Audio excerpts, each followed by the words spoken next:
नमस्कार, आप देख रहे हैं जनमत की पुकार न्यूज और मैं आर.के. जायसवाल। आइए खबरों पर नजर डालते हैं। आज आप सबके बीच टीचर्स अवार्ड के बारे में कुछ बात करने आया हूं। आप सब जानते हैं कि कोरोना के समय में टीचर्स ने बहुत महत्वपूर्ण भूमिका निभाई है। सभी टीचर्स ना सिर्फ एडमिनिस्ट्रेशन के साथ कंधे से कंधा मिला के चलते रहे, बल्कि उसके अलावा भी चाहे वो क्वारंटीन सेंटर में ड्यूटी देना हो, चाहे स्कूल में खाना बांटना हो, स्कूल में वैक्सीन लगवाना हो, इवन हवाई अड्डे पर ड्यूटी देना हो, रास्ते में मास्क एनफोर्समेंट हो, हर जगह इवन हॉस्पिटल्स में ड्यूटी लगी। टीचर्स ने अनप्रेसिडेंटेड काम किया इस पेंडेमिक के दौरान। और सिर्फ ऐसा नहीं है कि जिस टीचर की ड्यूटी लग गई वो अब बस उस ड्यूटी में रह गए। जिन टीचर्स ने पेंडेमिक की ड्यूटीज़ की, उन सब ने अपना मूल कर्तव्य भी बहुत शानदार तरीके से निभाया। उन्होंने अपनी पढ़ाई बच्चों की ऑनलाइन जारी रखी, वो भी एक ऐसे समय में जब अचानक ऑनलाइन टीचिंग उनके सर पे आ पड़ी थी, क्योंकि सबकी प्रैक्टिस ऑफलाइन टीचिंग की थी। खुद को भी एक्सपोजर नहीं था, बच्चों को भी नहीं था, उस सब के बीच ऑनलाइन एजुकेशन भी जारी रखी। माइग्रेशन बहुत हुआ, लोगों की जॉब्स गई, लोग एक कॉलोनी से दूसरी कॉलोनी चले गए, एक राज्य से दूसरे राज्य चले गए। वैसे में बच्चों को ढूंढ के लाने का काम टीचर्स ने किया। कई जगह ऐसा देखने को मिला कि लोग छत्तीसगढ़, महाराष्ट्र, बिहार वापस चले गए, अपने नंबर ढूंढा। कुछ बच्चों ने जब ये कहा कि हम पढ़ाई छोड़ दे रहे हैं, तो हमारे बीच में ऐसे भी टीचर्स निकले, प्रिंसिपल निकले, जिन्होंने अपने स्टाफ के साथ बातचीत करके अपने खर्चे पर बच्चे को दिल्ली में रुकाने की व्यवस्था की, उसको टिकट दिया ट्रेन का, उसको यहाँ रुकवाया। ऐसे भी लोग निकले जहाँ टीचर्स ने जो काम किया कि उन्हें पता चला कि उनके स्कूल के कुछ बच्चों के पास में, ऐसे तो हज़ारों उदाहरण हैं कि उन्हें पता चला उनके स्कूल के बच्चों के पास, किसी के पास मोबाइल तो है लेकिन डेटा नहीं हो पा रहा, इसलिए वो ऑनलाइन क्लास में नहीं जुड़ पाया। तो अपनी सैलरी से, अपने बच्चों की सैलरी से डेटा लोगों ने बच्चों के मोबाइल चार्ज कराए हैं। इतना महान कार्य टीचर्स ने किया है। इतना भी किया है कि परिवार में बात करके अपने स्कूल के 100, 150, 200 बच्चों के लिए, उनका जिक्र मैं करूँगा, टैबलेट्स ला के दिए अपने बच्चों के लिए। तो ये सब ग्रेट वर्क हमारे टीचर्स ने किया है। और पेंडेमिक के समय में टीचर्स ने ये साबित किया कि टीचर्स का दर्जा जो गुरु का रखा गया है, और ये माना गया है कि जो कबीर ने भी कहा था कि गुरु गोविंद दो खड़े काके लागू पाए, बलिहारी गुरु आपने गोविंद दियो बताए, तो पहले गोविंद से आगे भी गुरु को रखना है। ये सही मायने में हमारे टीचर्स ने उसकी भूमिका निभाई है। मैं शिक्षक दिवस के अवसर पर सभी टीचर्स को नमन करता हूँ, और साथ साथ आप सबके सामने के माध्यम से बताना चाहता हूँ कि इस साल का जो टीचर्स अवार्ड रहेगा 5 सितंबर के अवसर पर, वो भी विशेष रहेगा। टीचर्स अवार्ड में कुछ चीज़ें हमने चेंज की, क्योंकि पहले जो टीचर अवार्ड होते थे वो एकेडमिक लेवल के परफॉर्मेंस पे ज़्यादा होते थे और उसी पर फिल्टर होके आते थे। तो हमने 2016 में एक बड़ा परिवर्तन किया था कि जो टीचर्स का अवार्ड बड़ा सादगी से एक डिपार्टमेंटल फंक्शन के रूप में मनाया जाता था, हमने उसको बड़े ग्रैंड फंक्शन में कहा कि जैसे हम टीचर्स हमारे स्टार हैं, तो उस तरह से करते रहे हैं। इस साल हमने 103 अवार्ड्स को बढ़ा के 122 कर दिया। साथ साथ में, क्योंकि हर टीचर कुछ ना कुछ भूमिका निभा रहे थे, तो पहले एक शर्त होती थी कि 15 साल जिस टीचर ने पढ़ाया है उसी को अवार्ड दिया जाएगा। तो एक तरह से पिछले 15 साल के एक्सीलेंस एजुकेशन में कंट्रीब्यूशन को अवार्ड दिया जाता था। पर पेंडेमिक के समय में तो सबने अलग अलग भूमिका निभाई, इसलिए इस साल हमने उसको ये कहा कि जो 3 साल से साथ में काम कर रहे हैं, टीचिंग के सेक्टर में हैं, उनको ये अवार्ड दिया जा सकता है। गेस्ट टीचर को हमेशा ये माना जाता था भाई गेस्ट टीचर्स को तो एक आध कोई अवार्ड दिया जा सकता है, लेकिन आमतौर पर नहीं होता था। हमने गेस्ट टीचर, प्राइवेट स्कूल के भी कुछ टीचर्स को होता था लेकिन बहुत कम, हमने guest teacher, private school teacher, permanent teacher, सबके लिए ये अवार्ड खोल दिया। साथ साथ में एक एकेडमिक बेस पे जब अवार्ड देते थे तो एक बड़ा चैलेंज रहता था कि एक स्कूल में 3000 बच्चे हैं और एक स्कूल में 300 बच्चे हैं। तो जाहिर सी बात है, जिस स्कूल में 300 बच्चे हैं कुल मिला के, वहाँ के टीचर्स के पास में स्पेस नए प्रयोग करने का ज़्यादा है और वो हमेशा अवार्ड में आगे रहते थे। इसलिए इस बार हमने अलग अलग स्ट्रेंथ के हिसाब से स्कूल्स की कैटेगरी बना दी कि 2500 से बड़े स्कूल, उससे नीचे स्कूल, उससे नीचे स्कूल, ताकि हर तरह का काम करने वाले टीचर को अवार्ड में अवसर मिल सकें। 2-3 साल पहले मैं बहुत सरप्राइज इंस्पेक्शन पे जाता रहा और वहाँ मुझे बहुत अद्भुत काम करने वाले टीचर्स मिलते रहे। तो 3 साल पहले एक अवार्ड शुरू किया था इस तरह की मेरी सरप्राइज विजिट में, जो बहुत काम करने वाले टीचर्स मिलते थे उनको हम आइडेंटिफाई करके अवार्ड देते थे 2 टीचर्स को। इस साल हमने face of DOE, face of directorate of education के नाम से 2 अवार्ड और शुरू किए हैं टीचर्स के, जिसमें कोई भी टीचर बहुत उल्लेखनीय काम कर रहे हैं। वो ज़रूरी नहीं है कि अपने स्कूल में पढ़ाने को लेके ही हों या अपने करिकुलम को डिलीवर करने के लिए हों, सिलेबस को।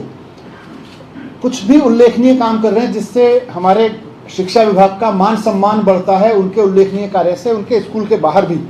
वैसा हमने एक नया अवार्ड शुरू किया, फेस ऑफ DOE। तो इस तरह से एक और रेस्ट्रिक्शन थी कि एक स्कूल से पहले ये था कि 4 टीचर ही अप्लाई कर सकते थे। ये भी अच्छा काम करने वाले टीचर्स को मोटिवेट करने के दिशा में बाधा थी।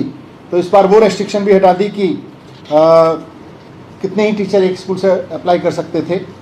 और साथ साथ में ये क्राइटेरिया बनाया कि कोविड के दौरान जिन्होंने कुछ एक्स्ट्रा ऑर्डिनरी काम किए उसको बड़ा क्राइटेरिया माना जाएगा अवार्ड के लिए। तो इस तरह से हमने जब अवार्ड अनाउंस किए तो पहले ये होता था कि 103 अवार्ड्स के लिए 200 लोग अप्लाई करते थे क्योंकि इतनी सारी रेस्ट्रिक्शंस थी, और उसमें से 103 अवार्ड दिए जाते थे। तो इस बार खुशी की बात यह है कि 1108 एप्लीकेशंस आई और 1108 में से फिर हमने 122 अवार्ड्स हमारी कमेटीज़ ने सेलेक्ट किए हैं। तो मैं उन टीचर्स को जिन्हें ये अवार्ड दिए जा रहे हैं बहुत बहुत शुभकामनाएं देता हूं, और कल इसका एक विशेष समारोह करके हम उनको सम्मानित करेंगे। इसमें हम आपको अलग से प्रेस रिलीज के साथ साथ एक एक टीचर की डिटेल दे देंगे ताकि आपको वो विवरण मिल सके उन टीचर का, उनके उल्लेखनीय काम का। और उसके साथ विवरण के साथ हम अलग से नंबर्स हम अपने मीडिया टीम को दे रहे हैं, अनिल जी और ललित जी वगैरह के पास में रहेंगे। तो आपको इन 122 टीचर्स में से किसी का नंबर चाहिए, आप नंबर ले सकते हैं। मैं जानबूझ के उनके नंबर्स पब्लिक डोमेन में नहीं दे रहा हूँ, पर पत्रकारों को अगर अलग से किसी विशेष टीचर का या कुछ टीचर्स का नंबर चाहिए तो वो हम आपको उपलब्ध करा देंगे ताकि आप उनसे भी बात कर सकें। आप सबसे मेरी अपील यह है कि टीचर्स ने बहुत उल्लेखनीय काम किया है, तो अपने मीडिया के माध्यम से लोगों तक ये काम भी पहुँचाएँ और साथ साथ उनके प्रति एक सम्मान, उनके प्रति एक आभार भी कल अगर अखबारों में, टीवी चैनल पे देखने को मिले तो और उनका मान सम्मान बढ़ेगा, उनको हौसला बढ़ेगा। जो मैंने 2 फेस ऑफ DOE अवार्ड मैंने बोला था आपको, 2 टीचर्स जिनको इस बार फेस ऑफ DOE, पहली बार फेस ऑफ DOE अवार्ड के लिए चुना गया है, उनमें से एक का नाम तो आपने बीच में भी सुना होगा। राजकुमार जी हैं जो सितार वादक हमारे स्कूलों में शिक्षा के साथ साथ, और उन्होंने 32 घंटे 20 मिनट तक लगातार सितार बजा के गिनीज बुक में अपना नाम दर्ज कराया है। तो हम शिक्षा विभाग की तरफ से फील करते हैं कि राजकुमार जी का ये रिकॉर्ड हमारे लिए भी बहुत मान सम्मान का विषय है, हमारे शिक्षा विभाग के लिए मान सम्मान का विषय है। इसलिए फेस ऑफ DOE के तहत उनको भी इस बार हम स्पेशल टीचर अवार्ड दे रहे हैं इस वर्ष का। और साथ ही एक और हमारी टीचर साथी हैं सुमन अरोड़ा जी। ये सुमन अरोड़ा जी के बारे में भी हमें पता चला, ये दिल्ली के IIT से पास आउट हैं और उसके बाद में फिर इन्होंने कुछ समय यूनिवर्सिटीज़ में पढ़ा के स्कूल में टीचर बनने का फैसला किया और काफ़ी लंबे अरसे से हमारे साथ टीचर के रूप में काम कर रही हैं, मैथमेटिक्स की एक्सपर्ट रही हैं। और ये अपने इनिशिएटिव से, ऐसा नहीं कि गवर्नमेंट ने कोई इनिशिएटिव लिया, क्योंकि खुद IIT से हैं, तो अपने बच्चों को कॉम्पिटिशन्स रही हैं और इनके पढ़ाए हुए 23 बच्चों ने पिछले साल JEE मेंस और 5 ने JEE एडवांस क्लियर किया। ये इनकी बहुत बड़ी उपलब्धि है। और सिर्फ इतना नहीं बल्कि ये अपनी सैलरी का एक हिस्सा रिजर्व रखती हैं ऐसे बच्चों के लिए जो कंपटीशन की तैयारी कर रहे हैं, और अगर उनको कुछ फाइनेंशियल ज़रूरत पड़े तो वो अपनी तरफ से मदद करती हैं अपनी सैलरी में से सेविंग करके। तो इसलिए सुमन अरोड़ा को भी फेस ऑफ DOE के अवार्ड से सरकार सम्मानित कर रही है। इसके अलावा जो स्पेशल अवार्ड मैंने कहा 2 जो मुझे अलग अलग विजिट्स के दौरान टीचर्स मिलते हैं विशेष काम करते हुए, उनका भी मैं जिक्र कर देता हूँ। भारती कालरा जी हैं, हमारी एक वाइस प्रिंसिपल हैं एक स्कूल में रोहिणी के। उनके स्कूल में भी जैसा जाहिर है सब लोग फेस कर रहे थे, बच्चों के पास में टैबलेट्स या मोबाइल फ़ोन की दिक्कत हो रही थी, तो ये बात उन्होंने अपने घर पे की और उन्होंने अपने परिवार के साथ मिलके और परिवार के बच्चों ने अन्य लोगों के साथ मिलके 321 बच्चों के लिए मोबाइल वो जो टैबलेट्स हैं वो उपलब्ध कराए ताकि उनकी ऑनलाइन क्लासेस अच्छे से चल सकें। बहुत उल्लेखनीय काम किया। और जैसा मैंने कहा कि बहुत सारे लोग इधर से उधर शिफ्ट हुए कोविड के दौरान। कोई झुग्गी में यहाँ रहता था, फिर उसका किराया बंद हो गया, उसकी आमदनी बंद हो गई, वो कहीं और चला गया, उसकी नौकरी छूट गई, वो कहीं और जाके रहने लगा। तो हमारी एक टीचर हैं रानी भारद्वाज जी, इन्होंने कोरोना के दौरान ऑनलाइन क्लासेस जब लेनी शुरू की तो इन्हें पता चला इनके कुछ बच्चे ऑनलाइन नहीं आ रहे हैं। तो ऐसा तो बहुत टीचर्स ने किया कि उनको ढूंढने की मुहिम चलाई, लेकिन इन्होंने अपने 6 स्टूडेंट्स को खोजने के लिए आसपास के किराने की दुकान से लेकर आसपास काम करने वाले मेड्स, घरों में फ्लैट्स में मेड्स काम करती थी, वहाँ भी जा जा के उनकी मदर्स को खोजा और उसके बाद उनके बच्चों तक पहुँची। फिर उनके बच्चों को सराहना की कि आपका बच्चा पढ़ने में अच्छा है, आप ऑनलाइन पढ़ाइए। बहुत उल्लेखनीय काम किया इन्होंने। इनको भी विशेष पुरस्कार के रूप में इस साल टीचर अवार्ड दिया जा रहा है। तो ये सारी डिटेल्स हम आपको उपलब्ध करा देंगे, ये 4 विशेष अवार्ड जिनका मैंने जिक्र किया। उसके अलावा जो 122 अवार्ड पूरे जो हैं वो सब उपलब्ध करा देंगे और उनके फ़ोन नंबर्स अगर आपको किसी के चाहिए तो वहाँ से मिल जाएंगे। साथ साथ एक और अपील मैं करना चाहूँगा दिल्ली के लोगों से और सभी देश के लोगों से कि हम जो भी हैं हमारे टीचर्स का बहुत योगदान है। तो कल टीचर्स डे के अवसर पर कम से कम अपने एक टीचर को फ़ोन करके धन्यवाद ज़रूर करें। ज़्यादा को कर सकें और अच्छा है, लेकिन दिल्ली का हर नागरिक, देश का हर नागरिक ये जिम्मेदारी ज़रूर निभाए कि कम से कम अपने एक टीचर को फ़ोन करके उनके प्रति आभार ज़रूर व्यक्त करें। इसलिए हम इसको शिक्षकों के प्रति आभार दिवस के रूप में मना रहे हैं कल के दिन को। ये मुझे आपके बीच रखना था। उदित जी कुछ जोड़ना चाहें? Thank you sir. I think sir ने सारे पॉइंट्स को कवर कर ही लिया है। इसमें बस मेरा ये कहना रहेगा कि हम लोग जब भी कोरोना के बारे में बात करते हैं, हम बात करते हैं कि हमारे पुलिस के अधिकारी, डिस्ट्रिक्ट एडमिनिस्ट्रेशन के अधिकारी हमारे फ्रंटलाइन वर्कर्स रहे हैं। लेकिन पिछले 2 सालों में दिल्ली में स्पेशली जहाँ तक कोरोना की बात है, हमारे टीचर्स ने किसी भी जो भी हमारे इनिशिएटिव्स रहे हैं कोरोना को लेके, उसमें सब में आगे बढ़ चढ़ कर भाग लिया है और हर तरह से वो दिल्ली के फ्रंटलाइन वर्कर्स हैं। इसके साथ साथ उन्होंने उसी कोरोना पीरियड में अपने एकेडमिक एक्टिविटीज़ को भी पूरी तरह से जारी रखा है और अपने बच्चों का साथ नहीं छोड़ा है। तो उसी को ध्यान में रखते हुए हमने इस बार का प्रोसेस बनाया था और जैसा कि सर ने बताया, हमारा प्रोसेस पूरी तरह से इंक्लूसिव था और किसी भी तरह से कहीं पर भी कोई रेस्ट्रिक्शन नहीं था, न ही कोई इन्फ्लुएंस था। यहाँ तक कि जो डिस्ट्रिक्ट लेवल टीम्स थी जिन्होंने सारे एप्लीकेशंस को इवेल्युएट किया, उस टीम्स में भी हमारे न्यूट्रल मेंबर्स की मेजॉरिटी थी। डिस्ट्रिक्ट के जो एजुकेशन के अधिकारियों के साथ साथ हमने एसएमसी मेंबर्स के भी लोग थे, पुराने अवार्डीज़ भी थे और उसके साथ साथ डाइट के प्रिंसिपल्स भी, डाइट्स के भी स्टाफ थे।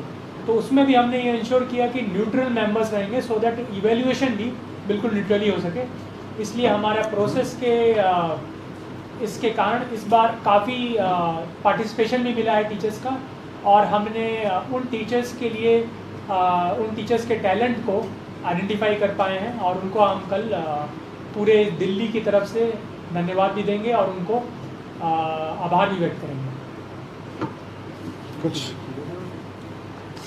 एक चीज़ बस और जोड़ना चाहेंगे इसमें कि जो ये 122 अवार्ड हैं, इसमें से 5 अवार्ड डाइट और SCRT की भी फैकल्टीज़ हैं, क्योंकि टीचर एजुकेटर कहा जाता है, जो टीचर्स के टीचर एक तरीके से कहें।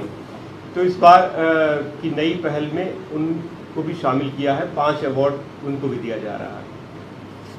सर मेरा सवाल थोड़ा बच्चों से रिलेटेड है लेकिन टॉपिक थोड़ा अलग है। दिल्ली के रूरल में एक अफगानी स्कूल है, वहाँ से 550 बच्चे पढ़ते हैं और जिस तरीके से तालिबान ने वहाँ पे कैप्चर कर लिया, सिचुएशन पहले से बहुत ख़राब थी। तो वहाँ पे जो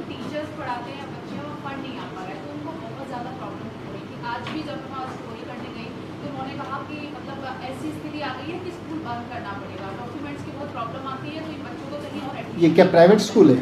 जी सर, वो अफगानी ही स्कूल है, 550 बच्चे हैं।